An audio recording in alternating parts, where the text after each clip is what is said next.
Greetings to all in the name of Jesus Christ. Let's sing this song that's on the screen.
In our lives, forgetfulness has been a problem most of us experience.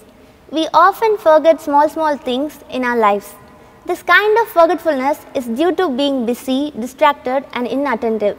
Though such forgetfulness is often a forgetfulness of things, it can easily become a forgetfulness of people. Sometimes we even forget our friend's birthday, and it can also lead us to forgetfulness of God. Sometimes we find ourselves in the middle of fear and worry, and often we feel empty with our monotonous life in this world. And when we go through troubles, we tend to forget God. How we forget God? For example, in Bible, Moses warns the people of Israel to be careful not to forget God and all that God has done.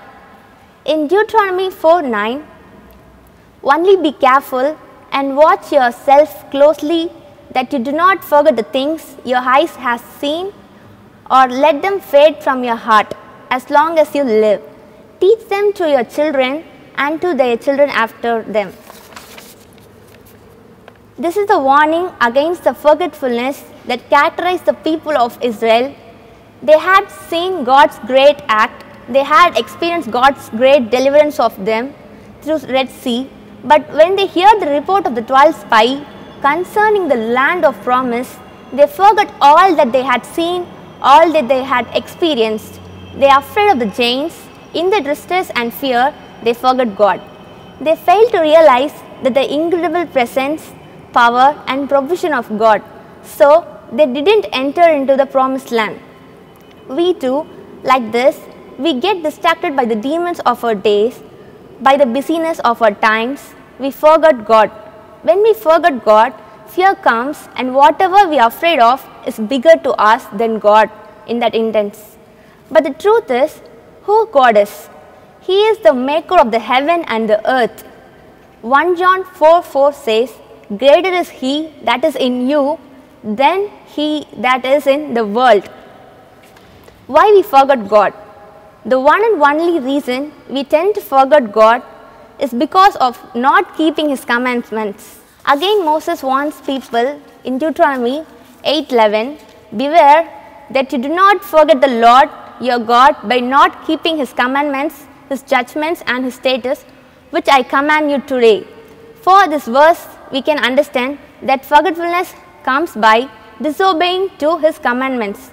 Because the word says that you do not forget the Lord your God by not obeying to his commandments. What is his first commandment? In Deuteronomy 6:5, you shall love your Lord with all your heart, with all your soul, and with all your strength.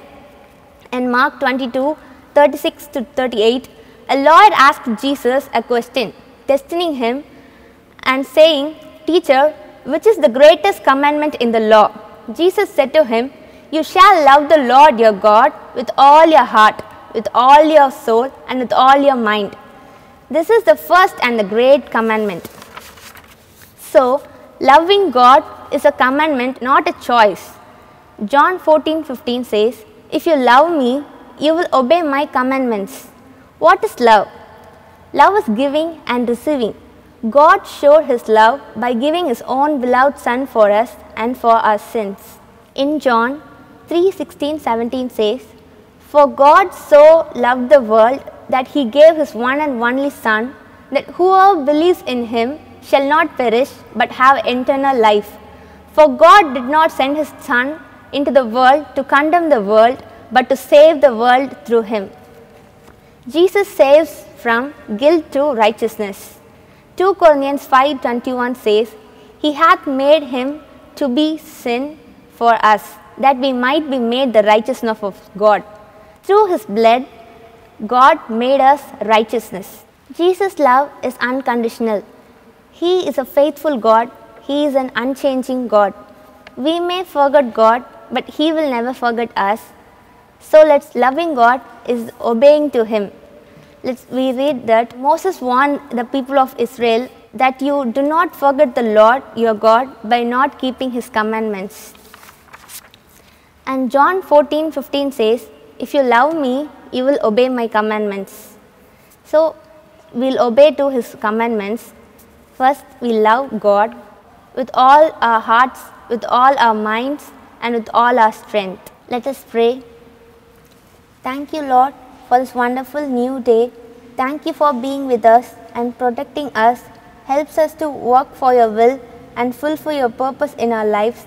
Bless the college, the teaching and non-teaching staffs and students. Let everything be done for your glory alone. Amen.